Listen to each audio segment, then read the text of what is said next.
Assalamualaikum warahmatullahi wabarakatuh.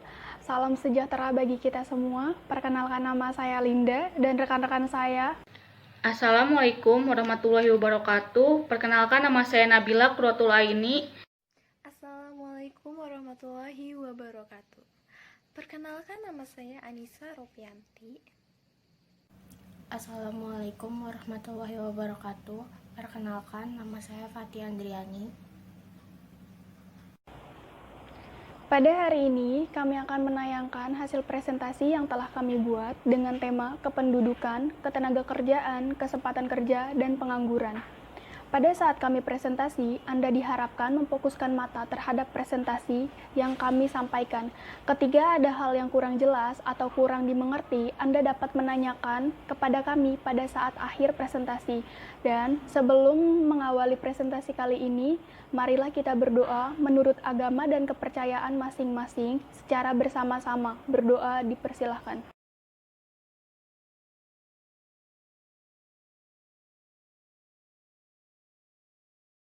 Di sini saya akan menjelaskan tentang teori kependudukan. Nah, yang pertama di sini ada teori Malthusian. Tekanan penduduk yang terdapat pada suatu negara merupakan tekanan terhadap bahan makanan. Teori Malthus tersebut sebelumnya sudah mempersoalkan daya dukung lingkungan dan daya tampung lingkungan. Nah, di sini yang kedua ada teori Marxist. Tekanan penduduk yang terdapat pada suatu negara merupakan tekanan terhadap kesempatan kerja. Dasar pegangan Marxist adalah beranjak dari pengalaman bahwa manusia sepanjang sejarah akan dapat menyesuaikan diri dengan perkembangan zaman. Di sini yang ketiga ada teori John Stuart Mill. Perlu adanya peningkatan pendidikan untuk membatasi penduduk. Nah, di sini yang keempat ada teori Saldit and Dobley. Daya reproduksi penduduk berbanding terbalik dengan tingkat kepadatan penduduk. Di sini saya akan menjelaskan apa itu mobilitas. Mobilitas adalah gerak atau perpindahan penduduk dari suatu wilayah ke wilayah lainnya dalam waktu jangka yang tertentu. Mobilitas dibagi menjadi dua, yaitu mobilitas permanen dan mobilitas non-permanen. Di sini saya akan menjelaskan dulu apa itu mobilitas permanen. Mobilitas permanen ialah perpindahan penduduk dari suatu wilayah ke wilayah lainnya dengan tujuan untuk menetap. Mobilitas permanen dibagi menjadi dua, yaitu migrasi internasional ialah perpindahan penduduk dari suatu negara ke negara lainnya. Yang kedua, migrasi dalam negeri ialah perpindahan penduduk dari suatu kota ke kota lainnya. Selanjutnya, ada mobilitas non-permanen, ialah perpindahan penduduk dari wilayah ke wilayah lainnya dengan tujuan tidak menetap atau sementara waktu. Mobilitas non-permanen dibagi menjadi dua, yaitu yang pertama ada sirkulasi. Sirkulasi adalah bentuk mobilitas non-permanen yang bertujuan untuk dalam menginap atau bisa disebut kita untuk menginap hotel atau liburan, tapi kita bisa menginap dalam sehari. Yang kedua ada komutasi, ialah bentuk mobilitas non-permanen yang tidak menginap atau pulang di hari yang sama.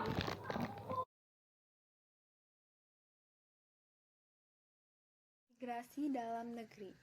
Yang dimaksud dari migrasi dalam negeri itu merupakan perpindahan penduduk dari satu daerah ke daerah lainnya, namun dalam satu wilayah negara. Migrasi ini merupakan migrasi kecil, di mana administrasi yang perlu diurus itu tidak sebanyak migrasi antar negara.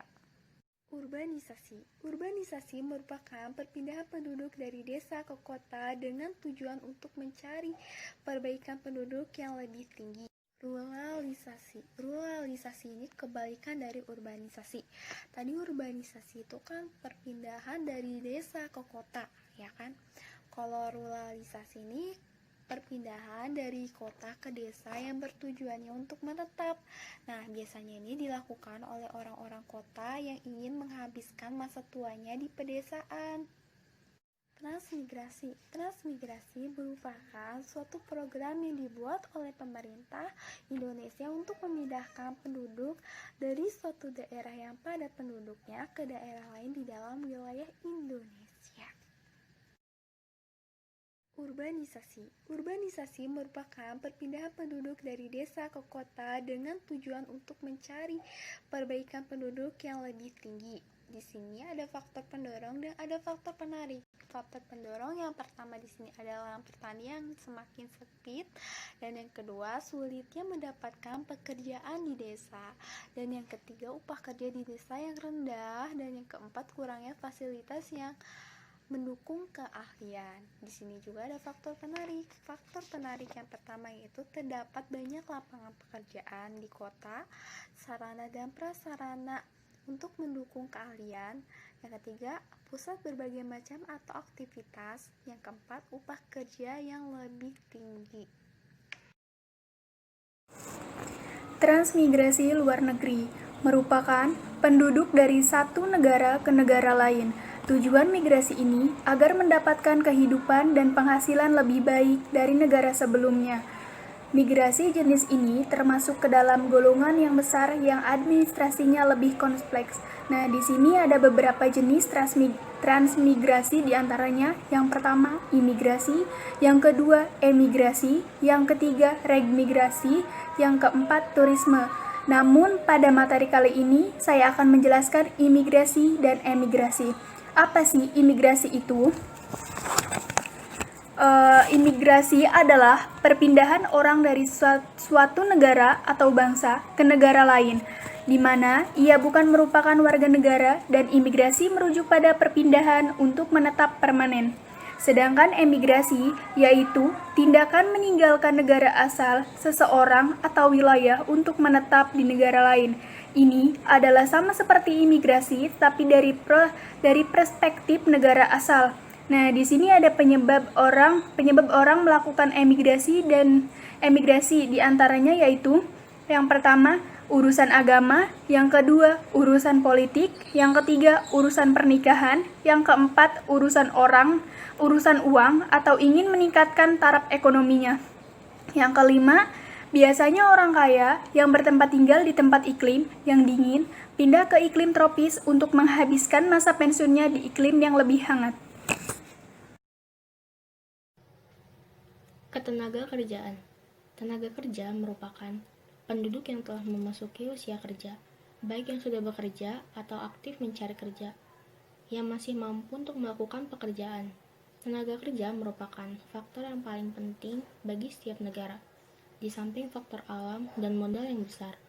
Banyaknya angkatan kerja yang terserap pada lapangan pekerjaan akan meningkatkan kesejahteraan masyarakat. Peningkatan kesejahteraan tenaga kerja sangat erat kaitannya dengan produktivitas kerja. Tenaga kerja dibedakan menjadi dua. Yang pertama angkatan kerja, yang kedua bukan angkatan kerja. Tenaga kerja merupakan penduduk usia produktif atau usia kerja 15 tahun ke atas yang bekerja, punya pekerjaan namun sementara tidak bekerja, dan pengangguran. Contohnya, pekerja sedang cuti, sakit, izin atau berhalangan. Yang kedua, bukan angkatan kerja. Penduduk usia produktif atau usia kerja 15 tahun ke atas yang bersekolah atau kuliah, mengurus rumah tangga, pensiunan, atau melaksanakan kegiatan lainnya selain kegiatan pribadi. Menurut ketentuan pemerintah Indonesia, penduduk yang sudah memasuki usia kerja adalah penduduk yang berusia minimal 15 tahun sampai 64 tahun. Pembagian usia angkatan kerja dan bukan angkatan kerja. Selain jumlah penduduk, pertambahan angkatan kerja dipengaruhi oleh struktur penduduk berdasarkan jenis kelamin, usia penduduk, dan tingkat pendidikan. Semakin besar jumlah penduduk yang berusia produktif akan semakin tinggi angkatan kerja. Semakin rendah tingkat pendidikan penduduk suatu negara, akan makin rendah angkatan kerjanya. Saat ini, tingkat pendidikan merupakan salah satu syarat untuk memasuki dunia kerja. Selain tingkat pendidikan, terdapat kriteria lain yang ditetapkan oleh perusahaan dalam menerima calon tenaga kerja, seperti jenis pendidikan, keahlian khusus, pengalaman kerja, kesehatan, sikap, dan kejujuran. Jenis-jenis pengangguran. Sebelum masuk ke materi jenis-jenis pengangguran, saya di sini akan memberitahu definisi pengangguran. Pengangguran merupakan orang yang tidak bekerja sama sekali atau orang yang sedang mencari pekerjaan. Pengangguran sudah menjadi masalah bagi perekonomian negara. Karena adanya pengangguran ini, produktivitas dan pendapatan masyarakat berkurang akan menimbulkan kemiskinan dan masalah sosial lainnya. Banyaknya perusahaan di Indonesia belum cukup menampung dan menekan angka pengangguran. Tingginya angka pengangguran disebabkan oleh kurangnya akses pendidikan, kesempatan kerja untuk berkembang, ketidakmampuan bersaing, dan kurangnya keterampilan. Jenis-jenis pengangguran yang akan saya bahas itu ada 6. Yang pertama, pengangguran struktural.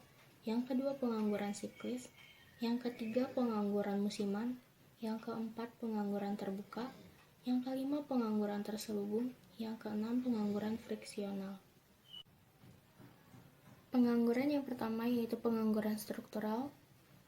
Bentuk pengangguran ini sebagian besar didefinisikan sebagai pengangguran yang dihasilkan dari nilai yang dipersepsikan dan keterampilan yang dibawa seseorang ke pekerjaan melawan keterampilan yang dibutuhkan oleh pemberi kerja untuk melakukan pekerjaan dengan benar.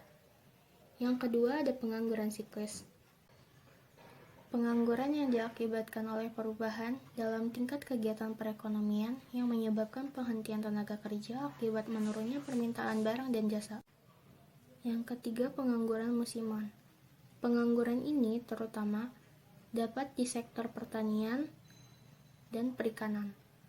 Ketika musim hujan, penyadap karet dan nelayan tidak dapat melakukan pekerjaan mereka dan terpaksa menganggur. Pada musim kemarau, para petani tidak dapat mengerjakan tanahnya. Selanjutnya, pengangguran terbuka. Keadaan seseorang yang sama sekali tidak bekerja dan sedang berusaha mencari pekerjaan. Pengangguran ini disebabkan oleh lapangan kerja yang tidak tersedia atau tidak sesuai antara lowongan kerja dan latar belakang pendidikan. Selanjutnya, pengangguran terselubung. Pengangguran yang mempunyai pekerjaan tapi produktivitasnya rendah karena ketidaksesuaian antara latar belakang pendidikan dengan pekerjaan ataupun ada alasan lainnya. Beberapa alasannya, kurang terampil dalam pekerjaannya karena pendidikan rendah, atau baru mulai bekerja dan kurangnya pengalaman dalam bekerja dan keterpaksaan seseorang yang membuat bekerja tidak sesuai dengan bakat dan keterampilannya. Yang terakhir, pengangguran friksional. Pengangguran ini merupakan fenomena sementara. Misalnya, hal ini terjadi ketika beberapa pekerja sementara keluar dari pekerjaan saat ingin berganti pekerjaan. Jenis pengangguran yang cukup konsisten dengan kondisi lapangan kerja penuh dalam suatu ekonomi. Pengangguran friksional disebabkan oleh kesulitan dalam mendapatkan pekerja dan lowongan bersama. Sekian presentasi dari kami. Terima kasih atas perhatiannya dalam mengikuti presentasi kali ini. Semoga dengan presentasi ini dapat menambah wawasan Anda. Dan apabila ada tutur kata kami yang kurang berkenan di hati, mohon dimaafkan. Selamat sore dan sampai jumpa. Wassalamualaikum warahmatullahi wabarakatuh.